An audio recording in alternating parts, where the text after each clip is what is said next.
Good morning, my dear students. Shall we start the class now? Okay, students. In previous class, you have learnt about the meaning and definition of corporate culture and what are the components of corporate culture, right? Now, let's see some of the impact and implications of corporate culture.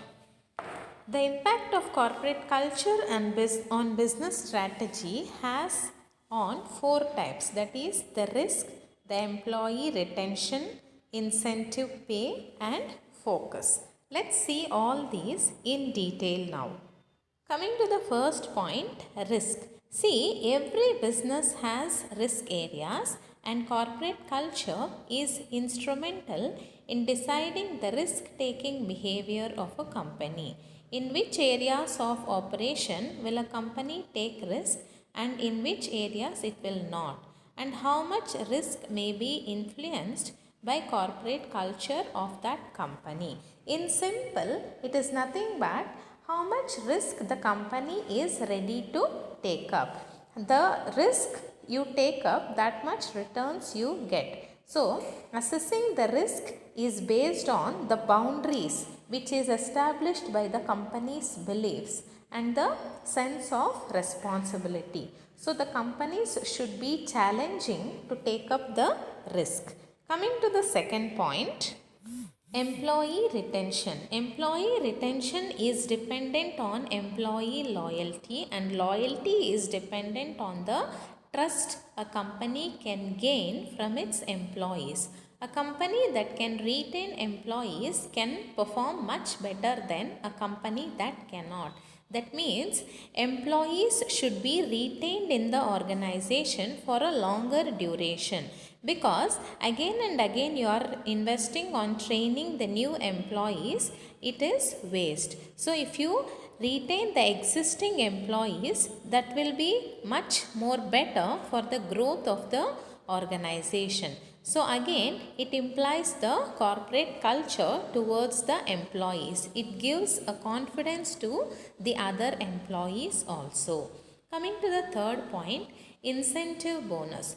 Corporate culture of sharing profits in the form of incentive bonus with performing employees is motivational for the employees to perform to the best of their abilities. That means the profits of the company should be shared even to the employees in the form of bonus. So they will have confidence and they will have the interest towards the organizational goals and to increase the sales and profit of the organization, because they feel that the bonus is shared between them also. It is a motivational factor for the employees. Even that shows the cultural impact of the company towards the organization. Coming to the fourth point, focus.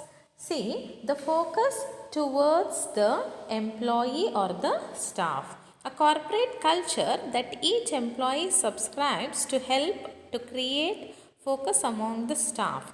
When employees abide by the company's beliefs and values, it gives a unified impression to vendors, clients and partners. So, the organization should focus on the staff of the organization. They should see that they are giving the best facilities to the staff along with the salary, canteen facilities, transportational facilities, break hours, bonus, incentives and best pay packages.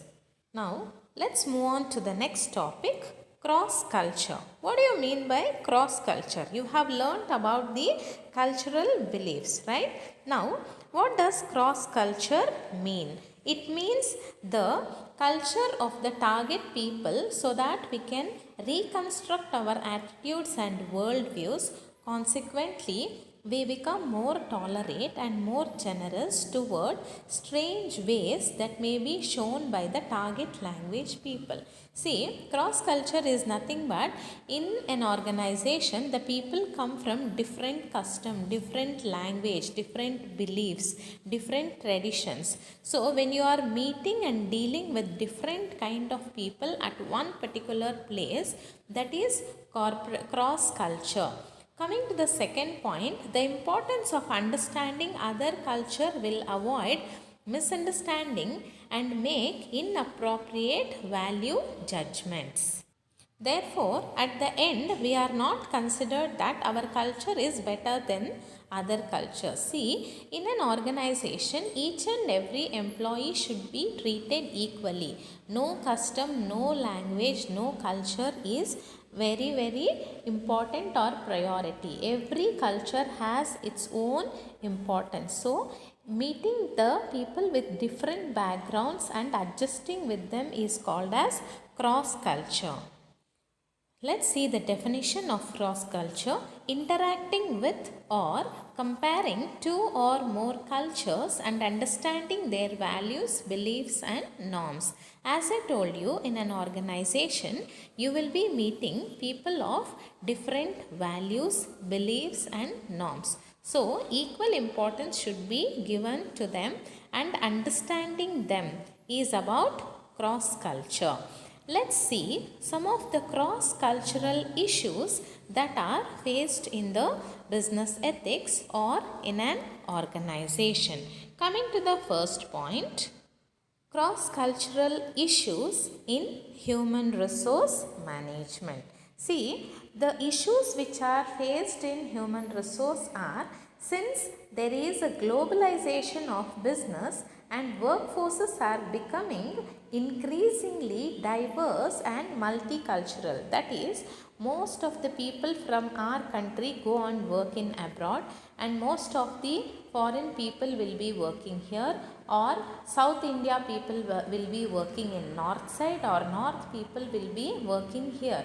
So here the culture of the people are different. So understanding the culture of people from different backgrounds is very important. If the organization ignore the cultural beliefs of the other people, then it may create a misunderstanding, and this may spoil the work atmosphere of the organization. So, managing the cross-border cultural relationships plays an important role in the organization. Coming to the second point, cross-cultural issues in marketing. It means considering cultural differences when planning marketing campaigns and media. See, here you have to maintain a balance between localization and globalization. Very important. And when you are giving an advertisements in the media, you have to see that you give respect to all culture, language, customs and traditions, and the advertisement type you are using in the local as well as in the globalization should reach the people with the proper language which they understand. Only then it will have an impact on the sales. So, managing cross-cultural issues in marketing plays a vital role in the ethics.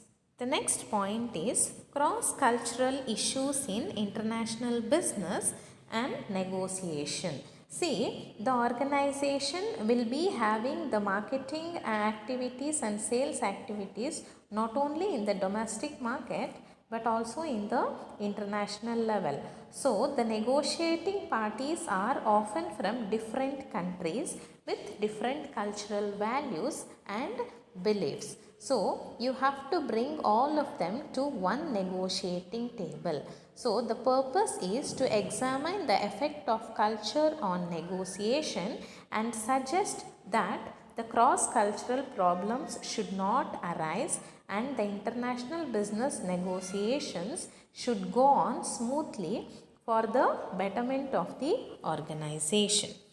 Okay students, we have come to an end of the class, and this unit 4 also is completed for today. When you all meet in offline classes, we will be starting unit 5. Whatever we have discussed in today's class, I will be posting the notes of this also. So, all of you try to complete all the 4 unit notes and bring it in the next class. I hope you all have understood whatever we have discussed in the today's class. Okay students, meet you all in the next class offline. Okay, complete your notes and come. Thank you everyone. See you all soon.